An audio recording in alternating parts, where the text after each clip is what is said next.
इस वीडियो में हम करेंगे कक्षा 9 का प्रश्नावली 9.3 का प्रश्न नंबर 10। प्रश्न है, यदि किसी त्रिभुज की दो भुजाओं को व्यास मानकर वृत्त खींचे जाए तो सिद्ध कीजिए कि इन वृत्तों का प्रतिच्छेद बिंदु तीसरी भुजा पर स्थित है। यानी कि कोई त्रिभुज है हमारे पास ए बी सी, ये त्रिभुज है। इस त्रिभुज की दो भुजाओं को व्यास मानकर, यानी कि ए बी और ए सी, इन दो भुजाओं को व्यास मानकर दो वृत्त बनाए गए हैं। एक वृत्त ये है और दूसरा वृत्त ये है। तो हमें सिद्ध करना है इन दोनों वृत्तों का प्रतिच्छेद बिंदु ये वाला तीसरी भुजा पर स्थित है, ये सिद्ध करना है। यानी कि डी स्थित है बी सी पर, ये सिद्ध करना है। तो सबसे पहली हेडिंग डालेंगे हम दिया है।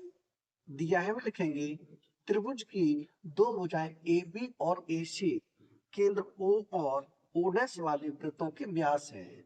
यानी कि दो त्रिभुजों की दो भुजा ए बी और ए सी केंद्र O वाले वृत्त का व्यास है और केंद्र O डैश वाले वृत्त का ये व्यास है। ये हमें प्रश्न में दिया हुआ है। अगली हेडिंग होती है सिद्ध करना है। हमें क्या सिद्ध करना है? हमें सिद्ध करना है कि जो बिंदु डी है बीसी पर स्थित है, तो इसी को लिख देंगे। यानी कि बिंदु डी बीसी पर स्थित है, ये सिद्ध करना है। अगली हेडिंग लिखेंगे हम रचना। रचना में क्या करेंगे? ए डी इसको मिला देंगे, तो इसी को हम लिखेंगे रचना में। यानी ए और डी को मिलाया, ये हुई हमारी रचना। अगली हेडिंग होती है उपपत्ति। उपपत्ति में हम इसे हल करते हैं। यानी कि सबसे पहले लें ओ केंद्र वाले वृत्त को। ओ केंद्र वाले वृत्त में हम देखेंगे जो ए बी है वो वृत्त का व्यास है, और व्यास हमेशा वृत्त को दो बराबर भागों में बांटता है, यानी कि अर्धवृत्त में बांटता है। अगर ये एक अर्धवृत्त है और दूसरा ये अर्धवृत्त है, तो ये जो कोण बन रहा है ये वाला अर्धवृत्त में बना हुआ कोण है। इस व्यास ए बी के द्वारा अर्धवृत्त में बना कोण है, इसलिए ये हो जाएगा 90 अंश का। क्योंकि अर्धवृत्त में बना कोण 90 अंश का होता है, तो इसे हम लिखेंगे कोण ए डी बी। यह लिखें कोण ए डी बी बराबर होगा 90 अंश का। क्यों होगा? ब्रैकेट में लिख देंगे अर्धवृत्त में बना कोण, तो यहाँ ब्रैकेट अर्धवृत्त में बना कोण, यानी कि अर्धवृत्त में बना कोण है, इसलिए ये 90 अंश का है। इसे हम समीकरण माने ए। अब हम देखें दूसरे वृत्त में, तो दूसरे वृत्त में जो AC है वो वृत्त का व्यास है, और व्यास हमेशा वृत्त को बराबर भागों में बांटता है। तो ये जो कोण है ये वाला इसी व्यास AC के द्वारा यहाँ बन रहा है, यानी ये भी 90 अंश का होगा, क्योंकि ये भी अर्धवृत्त में बना कोण है।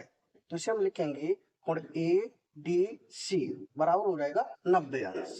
यहाँ लिखें कोण ए डी सी बराबर किसके होगा? 90 अंश के होगा, क्योंकि ये भी तो अर्धवृत्त में बना कोण है, तो इसे भी लिखेंगे ब्रैकेट में। यहाँ लिखेंगे अर्धवृत्त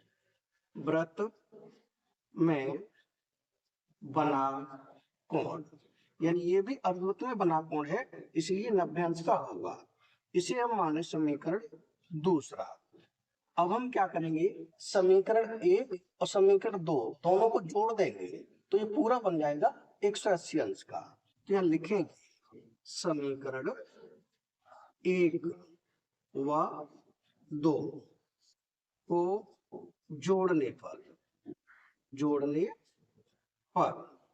यहां कर दे। अब समीकरण 1 क्या है? समीकरण 1 है कोण ए डी बी, तो यहां लिखें कोण ए डी बी प्लस कोण कौन सा है? ये है दूसरा कोण, कोण ए डी सी। यहां करते कोण ए डी सी बराबर दूसरी साइड है यहाँ 90 अंश और प्लस यहाँ भी है 90 अंश, तो दोनों को हम जोड़ देंगे। अब कोण ए डी बी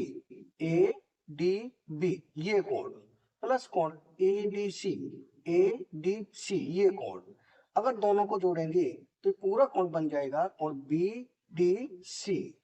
या लिख दें कोण बी डी सी बराबर 90 प्लस 90 दोनों का प्रोडक्ट कितना हो जाएगा? ये हो जाएगा 180 अंश। और 180 अंश का कोण बनता है, यानी ये पूरा बन गया 180 अंश का।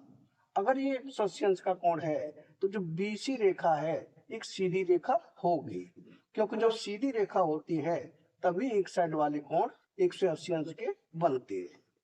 तो हम लिख देंगे, यानी बी डी सी एक सीधी रेखा हो जाएगी, यानी लिखेंगे बी डी सी एक सीधी रेखा होगी, सीधी रेखा होगी होगी।